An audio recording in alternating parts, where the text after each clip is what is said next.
Hey guys, Doug Walker here. Something I've noticed is that whenever I do sort of these lists of like my top 10 favorites or just whatever movies I like and everyone else dislikes and vice versa, people really seem to like that stuff, and they seem to like it more when it's not scripted. So I decided I'm gonna do a few more of these, just sort of general chat about what I personally like and don't like in terms of movies and shows, inspirations, all that good stuff. And for the most part, it's going to be off the cuff. I mean, there's going to be a little bit of editing, but so it's sort of like a semi-blog. And if you like it, keep watching them. I'm probably going to be doing a few more of them.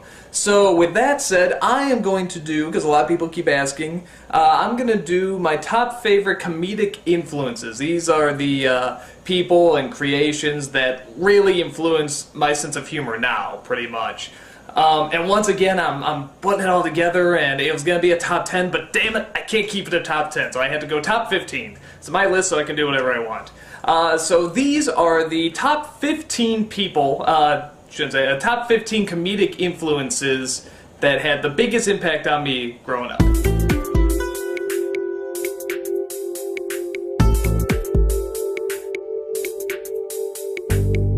Number 15. Robin Williams.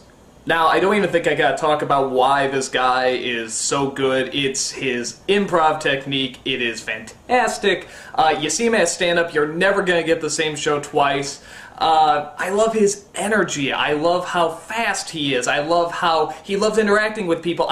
There's a sense that he's not afraid of anything when he goes up there to perform. But what I also love, I do have sort of this soft spot for sort of the vaudeville delivery, if it's done well. I mean, a lot of times it's done really bad, but the comedians are sort of keeping it alive and doing that delivery well. I really respect, because it is sort of going back to the roots where a lot of these performing comedians came from. So I'm, as you know, I'm not always a fan of his movie choices, but I think he can act, and he can act very well. What else can I even say about him? He's an improv genius. I mean, he just goes on an interview, and he won't shut up with the jokes. His life is just comedy, throwing comedy at you.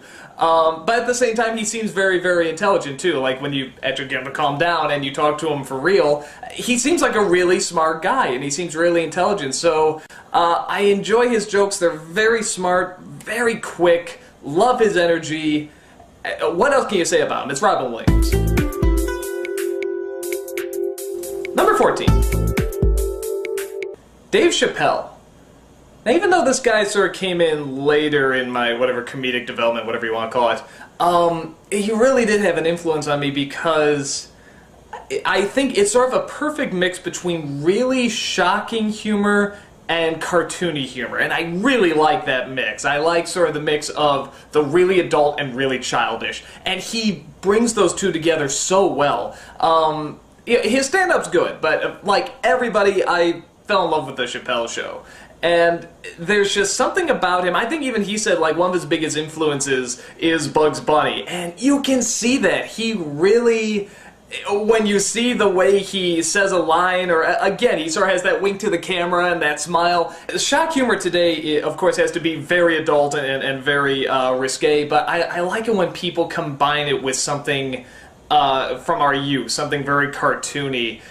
And he does that so much. And you know the other thing, with the Chappelle Show, the timing is great, the editing, phenomenal. I don't know if you ever really concentrate on the editing in that show, but it's some of the best comedic editing you'll ever see. They know just when to cut, just when to go to the next shot, just when to hold on a shot long enough. I mean, I don't know if he had any saying that, he probably did, but that's part of what made that show just so good, is the editing was just so crisp and so fast, and knew exactly when to stop, knew exactly how long to go. So, and I also like the idea of combining the stand-up with comedic sketches. I thought it was a very clever way of doing things. I think a lot of comedians wish they could do that, actually. So, again, very straightforward. People love him. Dave Chappelle. Number 13. Animaniacs. Okay, yeah, you've heard me go on and on about this show. I mean, it's practically pointless to talk about it, but let's talk about it a little bit. Premise is great. The timing, wonderful. I love the fact that they're really trying to recreate the Looney Tunes, but sort of mix it with the variety show, and that's something that I think is a big deal. Variety shows used to be really, really big. I mean, Carol Burnett, who is wonderful, actually would be on this list if maybe she came in my life a little younger, but you know, that's a wonderful show. Laugh-In and a lot of these other shows. The only one we really have still, and even then it's sort of loose, is SNL, which still has sketches and songs, you know, but it's, well, there's 2 song performances, and it's pretty much just these sketches. They all have a certain amount of time. There's not much variety to it. Animaniacs seemed to really bring back the variety show, for kids at least. And it was really nice. A lot of things didn't have to be an exact amount long. It could, of course, sort of segue into whatever.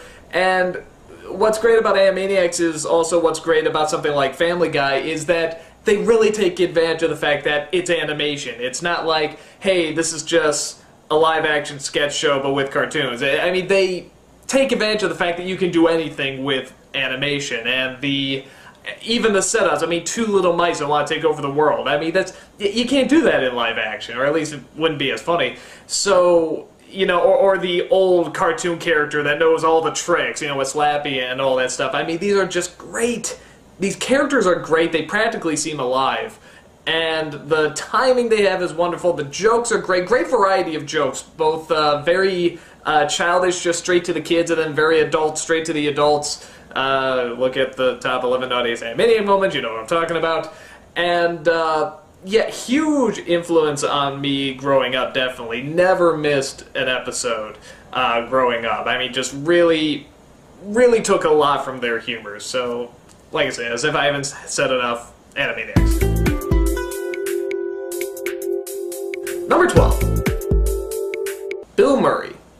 I can't explain what it is. There's just something about the way he performs, the way he talks, the way he acts.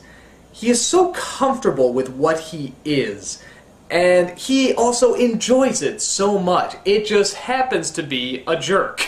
You know, and most jerks, when you see them, and I love these jerks, you know, are uncomfortable. They're very unsatisfying. They're, you know, it shows all the weaknesses.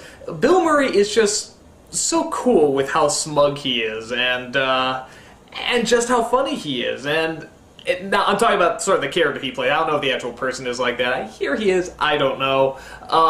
But yeah, the people he plays in these movies are just so much fun. And I think there's something where even though he's a jerk, he's so relaxed and he's so comfortable with it that you become comfortable with it as well. So I haven't seen him do much stand-up or anything, and even on SNL, you're always sort of aware you're watching Bill Murray, which is both an advantage and a disadvantage. If you like Bill Murray, you'll really, really like watching his stuff. But if it's something like Jeff Goldblum, where you see it once and you're done, oh, you're just going to see that over and over and over, it's not going to work. So, I mean, luckily, I really enjoy Bill Murray. I like seeing him in these movies. You know, Ghostbusters, Lost in Translation, you know, these are great movies. And yeah, I like I said, just a comfortableness with how smug he is. And I think when you're really confident in who you are and the jokes you're saying, it brings other people in. I think he's very, very good at that. So, again, sort of a no-brainer. A lot of people enjoy him. I enjoy him too. Number 11. Rowan Atkinson. Now, here's the thing about Rowan Atkinson. I like him more for some of his stuff that's not as popular. I like him more for Blackadder.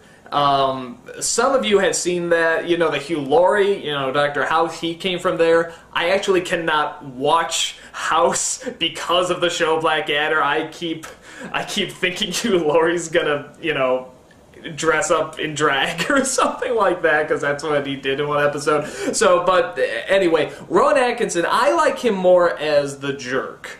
The Mr. Bean stuff, he's sort of a jerk too, but it's sort of a naive, innocent jerk. It's a little child, basically. And that's very funny too. I like his Mr. Bean stuff, but the stuff where I think he shines the best is when he's this, you know, just miserable, intelligent, but just miserable human being, never gets what he wants, and makes everybody suffer because of it.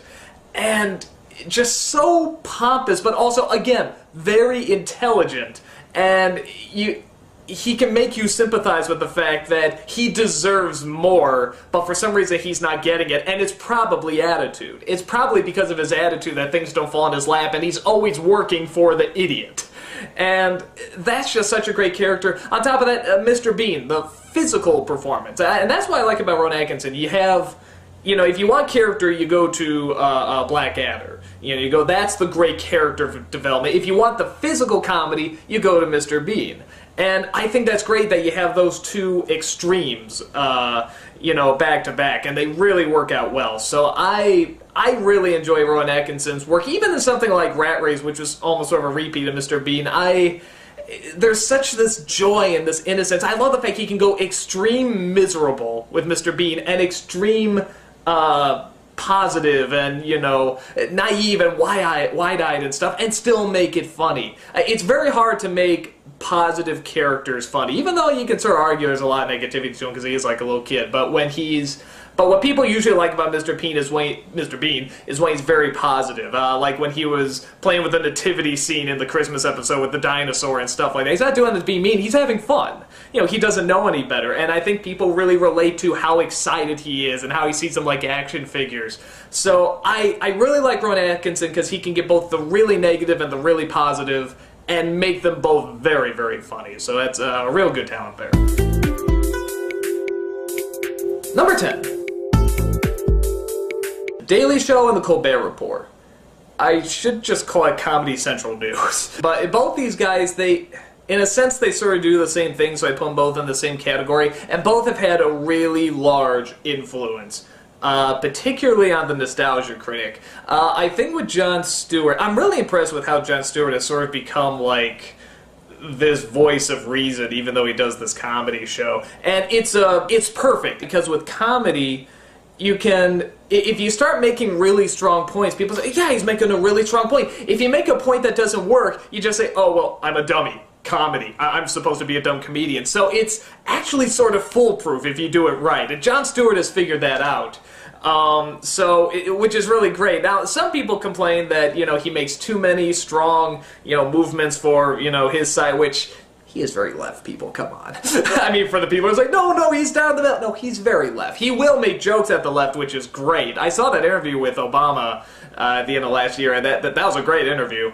But yeah, they're pretty left, you know, but it doesn't matter. They will still make fun of both sides, which I do really respect.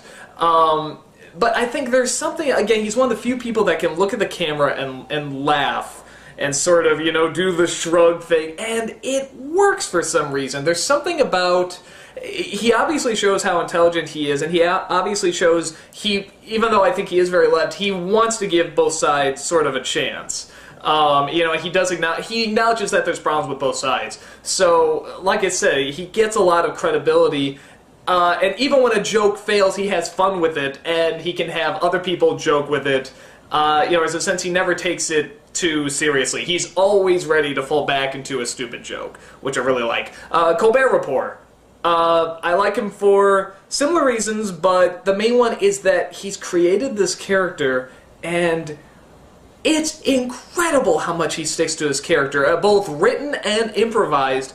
It's phenomenal. I mean, I've never seen anyone stick to a character so consistently for so long and so well. And the way he uses the backwards logic to always bring it back to he's always right is so well done. And you can tell it's not just the writers, though of course they have a very, they do a lot of it. When he's talking with somebody, you know, in an interview and stuff, I mean, just how quick he is to have these responses and always work it back to he's correct is so brilliant. And I can't think of any other comedian I've seen that has been that good at it. Maybe if another comedian decided to take that on, like if Robin Williams may decide to do that, possibly he could do it, but Colbert is just born to do this, and he does it so wonderfully, and it's very, very well done. He does it very, very well. So both these shows have, like, some of the best writers. I can't believe how consistently good these writers are, but they both have really good main talents. If I had to choose which one is more talented, probably Colbert, because like I said, he is sticking to this character no matter what. Stewart is great, but again, he does the, you know, sort of the fight for the people, you know, the voice of reason and stuff like that, which is wonderful, fantastic, but it does take away a little bit from the comedy. So, but again, you get some very good points out of it. So they're both equally wonderful, but I think Colbert is maybe a little bit more talent. But both are fantastic, and both do their job incredibly well. If you watch Nostalgia Critic, you can tell I take a lot from both of them. So, yeah, really good stuff. Number 9. The Zucker Brothers and Jim Abrams. Now, everybody always says, Zucker Brothers, the Zucker Brother movies. They forget Jim Abrams was a big part of that, too. And if you want proof of that, when they split, when the Zucker Brothers split and Jim Abrams went and did his stuff, too, you know, none of them quite hit that level of, you know, hilarity. It may be Rat Race, but, you know, none of them hit the hilarity of, like, you know, Airplane or Hot Shots or anything. The one that came close to keeping that style, though, was Jim Abrams with Mafia, which is sort of underrated. It's not that bad a film. It doesn't totally work, but it's not that bad. It's got some really memorable jokes in there, and that's the closest to sort of the formula they created with, you know, the Hot Shot movies and Naked Gun. So I put those three together, and something about, again, it's sort of that cartoony style mixed with naughty humor. I'm a big fan of visual jokes, like, even the ones that I know are stupid. For example, in Mafia, there's a scene where this guy, this gangster, he's trying to shoot this kid, he's in the forest, and he shoots the gun, it hits the tree, and the tree goes, and falls over dead. Laugh my ass off. I don't know why. Maybe because there's a silly part of me that wants to see that. You know, I think maybe because as children we were raised on cartoons, we have a more active imagination with visual jokes. So when we do see a visual joke, in the back of our head we're thinking, wouldn't it be funny if this happened? They sort of do that. They go with the jokes that you sort of want to see happen. When you're watching a movie, and, you know, a serious movie, and sometimes you get the giggles, there's some visuals you want to see, and I think they tap into that. And I think they tap into it really, really well. So, and I like the fact that parodies now, and this is including, you know, my work, when we do satires, we sort of directly point at what we're making fun of. For example, like in Scary Movie 3, Charlie Sheen says, you know, when they're satirizing signs, he says, what, they can master space travel, but they can't get through a door?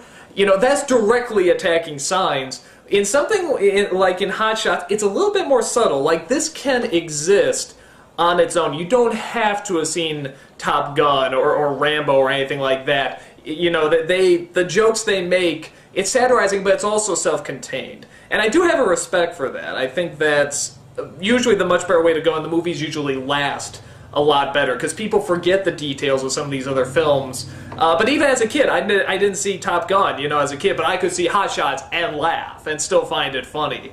So, big respect for those guys. If you haven't seen the Kentucky Fried Movie, that's like probably their first film. It's just a bunch of sketches, but very funny stuff. A little perverted, but very, very funny stuff. And these three were just so great. I love to see them get back together again and do some sort of movie project. Maybe they can do like Lord of the Rings or something. Why? How come nobody's... You know, the satire movies are so dead right now. I mean, they can really bring it back and they can really be funny, because there's some good movie franchises that can be satirized. You know, the Star Wars prequels, the Harry Potter's, the Lord of the Rings. I mean, franchises are huge right now. Why aren't they making good satires? You know, instead of just making the satire before they see the film. You know, just spend some time on it. Make it funny. They can still work. Everyone's saying it's dead. No, you can make it work. You know, just have fun with it. So, yeah, that's all I gotta say about that. Number 8. South Park. Now, these guys are a huge influence because they're still going. They're still going, and they're doing it with very little. Really think about it. The animation is still awful. It's awful animation. But it still has good timing. What they're saying is funny. And they're not taking any prisoners. They it seems like they really don't care what anybody thinks. They're just going to say their opinion, even if it's really unpopular. A lot of times it is popular, but there's a good chunk of the time where it is not popular, and they just go that route. And it's great because it doesn't seem like they have to throw much money into it, so whatever. If an episode doesn't do well or loses money or something, they still got a ton. You know, it's such a big hit. And I really admire that direct honesty, that direct, here's our opinion, here's what we see. Do you see this too? Because this is what we're seeing. If not, we're going to have fun with it anyway. And they do it so well. I really like the fact these... the character I really love the most in that show, I'm sure everybody loves him the most, is Cartman. Because he is such a horrible, despicable creation. And the fact that he's a kid just makes it even more funny, because it just makes him even more sort of, you don't want to pay attention to him, like, you know, there's no need to pay attention to him, he's all this just this emotional little complainer. But the fact that when he does get power, when he does become powerful, that's, I love stuff like that. I love it when the person who is not important, doesn't say anything of importance, is just a total jerk, gets all this power. And there's a lot of times where that's happened. So, really love that character. And I love the fact you know, and some of it does become dated, but what's interesting about South Park is that even when they satirize something that becomes dated, their satires are so funny that people actually remember the event because of the satire. And that's real talent. That's really, really good. And I see myself... I don't usually think of South Park that much. I don't usually quote a reference in my head or anything like that, but I do find myself realizing, yeah, it's in there. It's really embedded in there, and I don't think about it that much. In fact, usually I'm like, oh, South Park, what? I don't want to watch that lowbrow. But whenever I watch it, hilarious. Always something funny in there. So it's very funny how that works out, how there's this...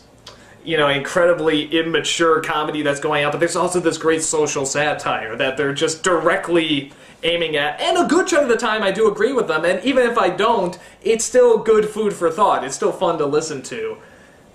So really like these guys. I like them because they keep going, they're still fresh, they're still funny, and they do it with very, very little. Which, you know, for us is a big influence, you know. I mean, we don't... throw, you know, a shitload of money into our productions. You know, we keep it very simple. We're hoping that's the content that makes it, you know, still last. So but like I said, I really admire the fact that they're still around and they're still doing very, very well. And it's still very, very fresh, and you still can't predict what they're going to do or what they're going to say. And that's really great. We can only hope to be that awesome. Number 7. Mel Brooks. Again, sort of the semi-vaudeville thing going on. I really enjoy how... sometimes it becomes a little too vaudeville, I'm not gonna lie. You know, some of these jokes are like, really? You did that joke? But, again, sort of part of the fun. You know, he will say, yeah, we'll do this. You know, I don't care if it's lame. I'm gonna do it because I like it. And I think you do sense that passion in a lot of his movies. I think the only point where I started to kind of lose it, I liked Robin Hood Men in Tights enough, but then as soon as the Dracula one came around, I'm like, this is bad, I don't like that. But before that, oh no, even after that, the Broadway Producers here was very, very good. Didn't like the movie too much. I'm not doing an old versus new of that. I mean, in terms of the new movie and the old movie, because the new movie obviously won't win. The old movie is fantastic, and Gene Wilder and Zero Mostel, how can you beat those guys? I don't care if you get Nathan Lane, Matthew Broderick, okay, movie's dead. So, anyway, Mel Brooks I really, really enjoy because these are just such classic setups, and they're sort of classic jokes. What really makes... the funny thing, Blazing Saddles, okay, I watched that recently. That is more shocking now than it was back then. And I'm saying, because I remember watching this as a kid, not like a 5-year-old or anything, but, you know, I saw this movie while I was young. I knew what the quote-unquote N-word was. And whatever, I got through it fine, and I know that people, whatever, in the 70s, Richard Pryor helped write that movie, you know, was doing a lot of the, whatchamahoozy, you know, was saying the N-word a lot and stuff like that, so it's nothing super shocking. It's even said now, but the fact that a movie that big and that public, you know, and did that well, and such a well-known comedy, if you watch it again, this would not fly today. I mean, they would not air this movie. You know, the amount of times that they say that word and the way they use it, and a lot of the jokes, they would not run this movie. And it's really fascinating because of that. On top of that, again, just the very generic sort of cartoony humor, vaudeville humor. The other movie that really stands out to me, well, the two, Producers really stands out to me. Brilliant concept. Love it. Just the fantastic setup for a movie. You got two great actors pulling it off. And you just love watching them. And then the other one, of course, is Spaceballs. Love Spaceballs. Again, mostly because of the villains. The villains are so good, and that's what's interesting that Mel Brooks does. He creates these satires. You know, they are basically satires, but he creates these characters as well. It's like he does want to create a story that goes through. And Zucker Brothers sort of do that too, but the characters are mostly there for the jokes. Mel Brooks will actually create these characters like you want to remember these characters and you like these characters. You know, Charlie Sheen in Hot Shots, you know, did great, but I mean, it's just, he's there to be a satire of Tom Cruise, you know. Although, what's her name? The girlfriend of those movies was pretty, she sort of had her own character going, but anyway. But yeah, they're usually just satire. You know, Leslie Nielsen is a satire of the cops from these movies. You know, Bill Pullman is sort of his own character. You know, Dark Helmet is kind of his own character. Colonel Sanders and the president of Plant Spaceball, they're their own characters. They exist on their own. And that's what I really like about Mel Brooks. I like the fact that he creates these characters in this satirical world, and it makes them seem more three-dimensional that way. So it's a very interesting thing to do, to sort of create your own characters that, even if you took them out of Spaceballs, if you took them out of the parody, they could have a movie somewhere else. They could have their own story. So I really enjoy Mel Brooks because of that. Number 6. Goofy cartoons and Tom and Jerry cartoons. I know it's sort of a weird thing to put on the list. I should say the team that brought us the Goofy cartoons, the Tom and Jerry cartoons. But they're both very similar, and I like them for the same reasons. That's why I put them together. The Goofy cartoons, it has to be a sports cartoon. It can't be one where, and it can't be one where he's alone. Though those are okay. The ones where there's a lot of Goofies, like the tennis one, or the basketball one, or the hockey one. So funny. The football one here, I'll get to that in a second. It's great because you see Goofy like you don't usually see him. Like, Goofy can look mean in those cartoons. I mean, he can get this really angry face. And the fact that they're all the same, they're all these Goofies, it just makes the world they create much more desperate and sort of power hungry, and they all want to win. You know, it's that great competition that they're all going to go out of their way and fight each other and go through the slapstick just to get the ball. You know, for something so pathetic when you think about it, to just win this game. But it's how far they'll go, and that's very much like sports. You know, just the desperation they'll go, you know, to achieve this goal, to win a sport. You know, when you really think about it, it shouldn't be anything that grand, but we do invest so much in it. And I love watching the Disney cartoons because of that. But like I say, it has to be the ones with the teams.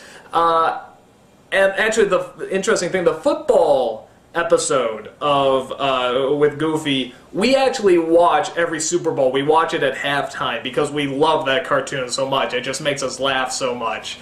So, never fails, always gets a laugh out of us. Just great timing, great slapstick.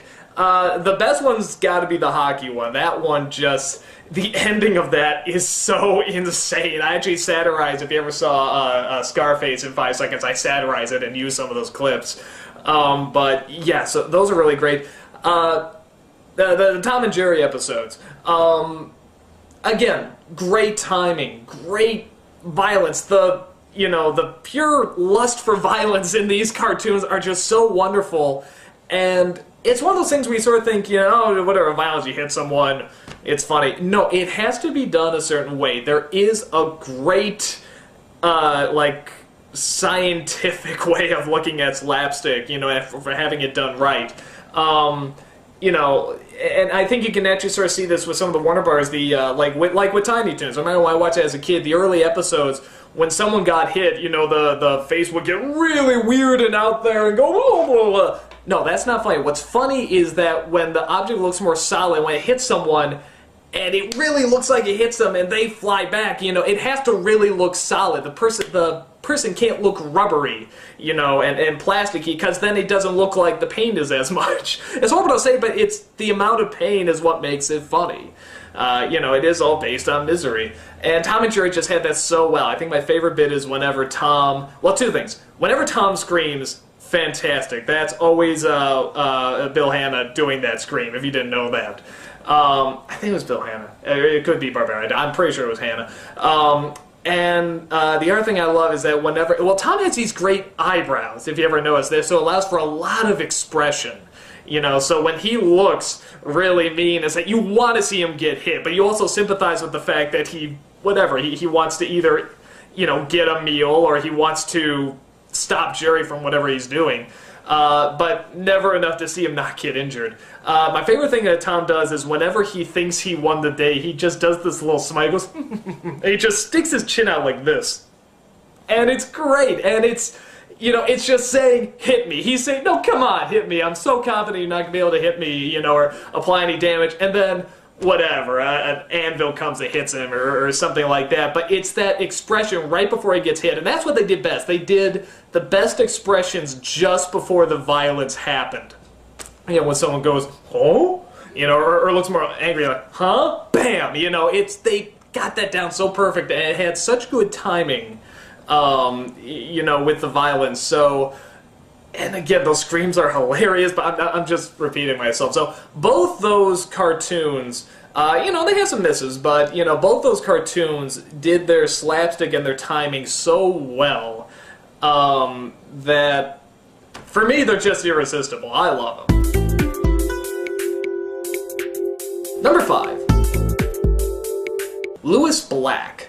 Now, this is the guy at first, and I still sort of do in Nostalgia Critic, I'm not going to lie. You know, I do take a lot from him. This was the first really angry comedian I saw that I sort of said, I want to be like this guy. This guy has something that's really, really funny. And again, it is sort of cartoony, just how angry, his expressions, and I like the fact he can go through like 5 expressions in 2 seconds. You know, it's great. And the way...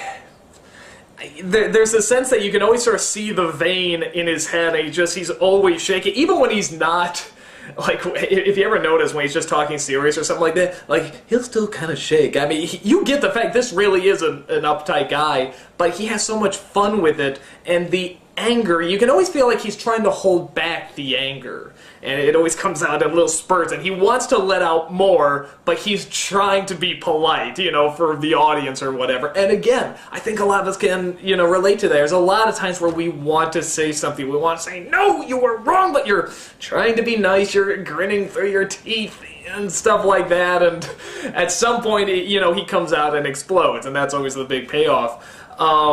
But... it's a great sort of character he's created, even if it is or isn't him. There's probably a little bit of him in there, but I don't know. I think a lot of it's a character. He knows a lot of it's a character. But just the anger that he's trying to hold back, but constantly fails at holding back. I think that's where his comedy comes from, is that he's trying to be dignified. He's trying to be humble, a good person, but he's so bad at it, and he has so much anger, it just can't be contained. And it just kills me. I think if you watch a lot of the older Nostalgia Critics, you can see especially I'm taking a lot from Lewis Black. I think even 1 or 2. Whenever I go like this, I'm taking from Lewis Black. Because I don't do this, because that's his thing. I won't directly steal. But, you know, the pointing the finger, I mean, that's direct Lewis Black. So, very, very funny, and interesting when you consider, you know, sort of how old he is, and when he became really famous for his stand-up. I mean, he was pretty old. He was like in his 40s or 50s or something like that. He still has all that anger and all that angst and so much energy. So, I think everybody likes Lewis Black. How can you not? I wish more would be done with him in movies. I can see him as a main character in a movie. Why won't they give him a movie and, like, write a good script? You know, all the movies he's been in have been terrible. You know, and they're just giving him side parts. So, somebody write a movie for Lewis Black with a good, screenplay, a good, funny setup or scenario, because he deserves a movie, he deserves to be the star of a movie. So, obviously, taking a lot from him, a lot of people can see that. Great comedian. If you haven't seen him before, look him up. Number 4. Monty Python. Everybody knows Monty Python. Anyone that watches my website knows Monty Python. So you can probably see, I've taken good chunks from them too, but I love the surreality of those sketches. I love the fact they don't feel like they have to be contained to a certain amount of time. I like the fact that they feel if they run into a hole, they can just do whatever they want with it. I love the character archetypes they made. I love the jerky character. I love the pompous character. Actually, the one I've grown to love the most, oddly enough, is Eric Idle's really cheeky, optimistic character that he plays a lot. I think he calls him Mr. Cheeky or whatever, but I mean, it's just sort of it's that Eric Idle smile. It's just, oh, everything's gonna be okay, and it's really grown on me, and I absolutely love whenever Eric Idle is on screen, I just start laughing now, because I love the fact you can throw any terrible thing at him, and he'll be fine. He'll be totally okay. He's always looking on the upper side, the bright side of life. So, love that. The animations by Gilliam are just great, and it's funny because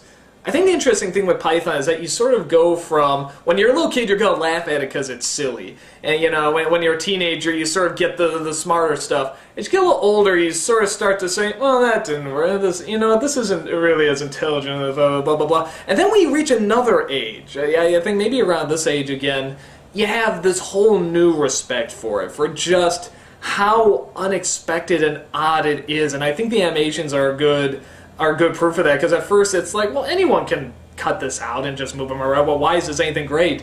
And when you really watch it, it's like, wow, the surreality that these cartoons are creating are just phenomenal. I mean, they're so bizarre, and they just play with the conventions of just what you're seeing, and what can be done with just layers and, and lines and stuff like that. And it's always sort of going against that convention, and it's a lot of fun.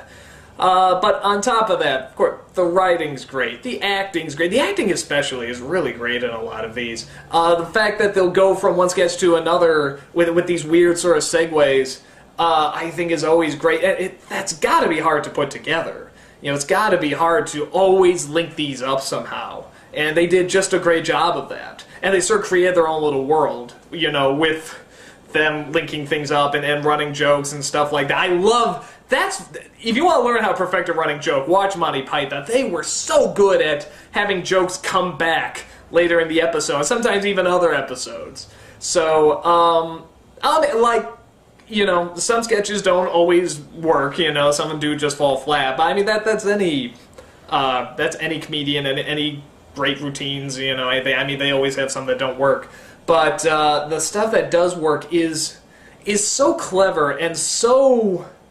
I think a lot of it is just, where did it come from? Where did this material evolve from? And how did it get to this point? The surreality of it is just so wonderful. So, really, really enjoy it. Just great stuff. The movies, of course, are great. Meaning of Life's okay. But they got some great ideas. I gotta acknowledge that. But yeah, just really love Monty Python. I love the sketch work, I love their movies, I love the writing, acting, all good stuff. Number 3. The Simpsons. I think the funny thing about The Simpsons is that, like everyone, I'm not a huge fan of The Simpsons now. I don't really even watch it much anymore. Sometimes you'll get a laugh, but it's mostly, whatever, just sort of throwaway. It mostly just makes you remember the older Simpsons. But when The Simpsons were in their prime, I think it's one of those things where it was so massive and so big and so influential, you sort of forget about it. And it's sort of the same thing where, thinking back, I realized that what I like about this show is the fact, again, much like the Goofy cartoons, everyone is sort of in the same world. They're all sort of power hungry and want, what they feel is coming to them, and they all sort of have this certain level of stupidity. And I think when you make an entire world sort of like that, just varying levels of stupidity, that's fun, because that feels sort of like a social commentary. Like, no, this really is embedded into us. These are just different levels of idiocy, mainly. And that they all are greedy, they all are large, they all are, can be obnoxious people. Even the ones you think won't be obnoxious somehow turn into obnoxious people. And there's great comedy in that. And like I said, it's more this world they've created, this world of characters. The Simpsons themselves are actually just okay. Homer starts to get a little grating at times, and Bart's pretty good, but even then, sometimes his stories can wear a little thin. Marge and Lisa are usually pretty boring.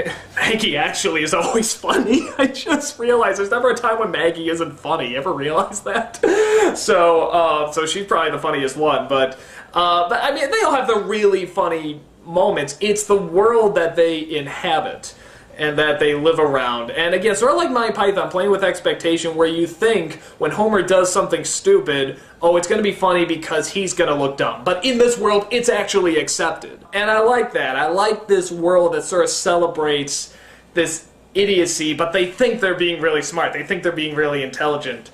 And again, it does sort of create more of a social commentary. Again, South Park sort of did that as well. So I like things more like that. There's only so many times people can act stupid and the rest of the world goes, oh, I never, in various ways. That gets old. It's funnier if you create this world or this environment where this is accepted and it's okay. And then we become the straight people. We're the ones laughing at it.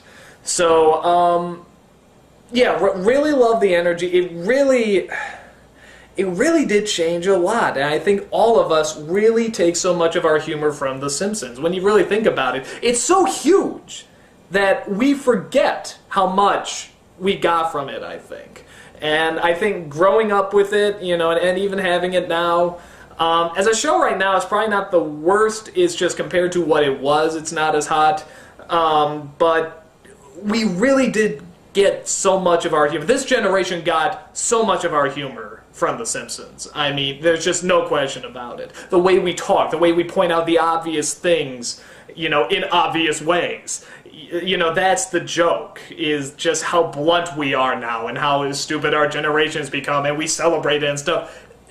So much of that came from The Simpsons, and their constant use of that. So, like I said, it's The Simpsons. You don't even have to talk that much about it. Number 2. Mystery Science Theater 3000. Now the funny thing about this, you remember I was saying before about something is so big that you sort of forget about it. It's just so commonplace. Mystery Science Theater, when I was putting this list together, I forgot about Mystery Science Theater, and I often do. But it is obviously such a big influence. The way they comment on things, and that's all they're doing, they're just commenting on what they're seeing, which you could argue is all satire, but just the way they say things, the words they choose, the fact that they have to fit it in this amount of time, and the fact that I think what's really funny about Mystery Science Theater, I think why it's funny that saying this to a screen instead of reenacting something really works, is that when they say it like they're one of the characters, like let's say a person talks like this, and they make Kevin Murphy just be like, oh, hello, I'm Superman, or whatever, something funny. It's funny because it sounds like they're really putting themselves in the movie, and that the characters in the film just don't even notice. They don't notice how stupid something sounds or something is. And I think when you're constantly inserting yourself like that, that's why it's funny, because it seems like the stupidity of what you're seeing is not even being affected by the logic that you're shouting at it. And I think that's what they discovered and they perfected so well. And I think fitting it in the pauses, whenever a character's talking and there's a little pause in there, and trying to fit it in there real fast, is really good, because that's sort of like, when somebody's saying something and you mumble something under your lip, or something like that. That's what's funny, is the fact that you say something and it doesn't even affect what's going on. It's like, oh, here's some logic for you, it doesn't matter? Okay. Because whatever they're looking at, whatever they're satirizing, is so embedded in their stupid, stupid world that it doesn't even have an effect. And I think that's what makes Mystery Science Theater so funny, and the concept of making fun of these movies so funny. And And again, the writing, just great, you know, the Mike Nelson, Kevin Murphy, you know, all those guys, I mean, are just so good at what they do. And the deadpan, the various ways of delivery they have, you know, the deadpan, or the excited, or imitating the voice, you know, just works so well. And like I said, obviously watching Nostalgia Critic, you can tell I take a lot from them, to putting the audio over them. They really started something. The same way The Simpsons started something with that sort of new line of humor, I think they really started something too. And they, like I said, I think we often forget about it, but it's another thing that it's so embedded in our minds. Now, Simpsons is probably a little bigger in what influence it had on everybody, because that was more popular. But with Mystery Science Theater, the people that get into it, it sticks with them, and it has an effect on their sense of humor. And I guarantee anyone that watches it and enjoys it, like, it will affect the way they say things, and the way they look at things, and the way they talk about things. It's just, they really found something good with that formula, and they did such a good job using it and poking fun at it and writing for it. I'm sure you all love Mystery Science Theater. What else can I say about it? And the #1 comedic influence is Daffy Duck. Now, I'm sure a lot of you already knew this. In fact, I shouldn't just say Daffy Duck. I should say Looney Tunes in general, with a big emphasis on Daffy Duck. These cartoons, these are some of the earliest things I've ever seen, and I love them. The energy from them, the intelligence from them, these characters are so funny. And the one I love the most is Daffy Duck, because he's the loser. He's the one that always wants to win, and he tries so hard to win, and things just never go his way. And you never know, is it because the world is against him that he's this way, or is it because he's this way that the world's against him? You can play off either scenario. And just the animation, the timing, the writing that comes from these cartoons are so great. Somebody said that if Disney was classical music, then Warner Brothers was contemporary jazz. And I think it's a very good way of putting it. Warner Brothers, you know, Disney's phenomenal, don't get me wrong. Warner Brothers sort of, you know, was like Disney, but they're sort of doing their own thing as well. They sort of had the similar Disney-style animation, but they just did whatever they wanted. They did what they thought was funny, not what they thought other people was going to be funny. And so much good humor comes from that. Just do what you think is funny. Don't worry too much about what other people are going to say about it.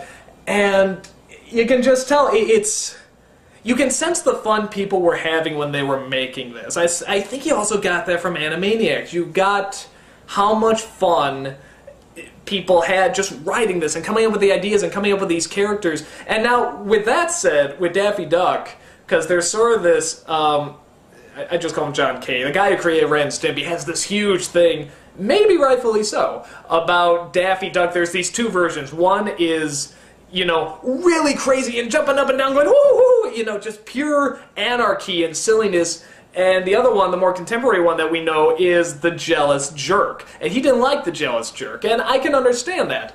I like both. I think that's part of the, well, what's fun about it is that there are sort of these two versions. And really, as time goes on, it did sort of work that way, because Daffy was sort of going to be the big star. For this sort of Porky was going to be the star, then Daffy came along, he became really big, and then Bugs came along, and he took over the spotlight, and Daffy sort of wasn't as popular. So it sort of made sense to have it go that direction. But I love both. I love the silliness, I love the anarchy, but I also love just the desperation to want to be the star, to want to be appreciated by everybody, and it just never ever works. And the harder you try to make it, you know, come your way, the bigger it's going to blow up in your face. I think the reason we like when it happens to him is because he's trying to take something away from someone else, and he knows he's doing it, he has no problem, he'd almost prefer it. So I think that's why we have no problem when bad things happen to him. I think my favorite Daffy moment, it's another one of those, the sort of that trilogy of Elmer Fudd, Daffy Duck and Bugs Bunny, is that they're in the snow, and Daffy keeps trying to convince Elmer, as you know, that it's rabbit season, shoot the rabbit, and the whole episode is just trying to get him to understand this, which again, if he was a hunter, he would have shot them both right away, but, you know, he's not very bright. He listens to all this. And every time, you know, Bugs always has a trick to make it so that Daffy gets shot every time. And he keeps trying to say, no, you shoot him, and he always gets shot. And finally, at the end, he cracks. He just goes crazy. And he turns to Elmer, he just goes, shoot me again! I enjoy it! I love the smell of burnt feathers, and gunpowder, and cordite! I'm an elk! Shoot me! Go on! It's elk season! I'm a fiddler crab! Why don't you shoot me? It's fiddler crab season! and he just wails on him. He just goes nuts. And it's just a wonderful breakdown.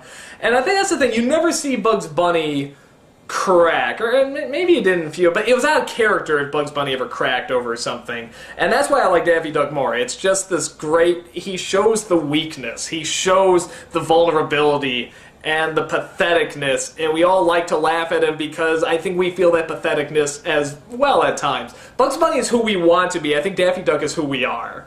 And that's why I like Daffy a lot more. I like playing bad guys more. I like playing the jerks more. I love all of that because they get the bigger laughs. There's much more weakness. I think we see much more of ourselves in, you know, those sad, pathetic people. And I love the good guys. I love, there should be a Bugs Bunny, and we should look up to him, and we should try to be like that. That's wonderful. For me, I enjoy the vulnerable people a little bit more, if they really have fun with why they're vulnerable. So yeah, guys, those are my top 15 comedic influences. I know there's others out there, but these are the top 15 that had, like, the biggest impact, I think, growing up, and for what I do, these really, like, I'm constantly referencing these guys whenever I'm thinking of something funny. I hope you enjoyed this. That's about it. I'm out of here.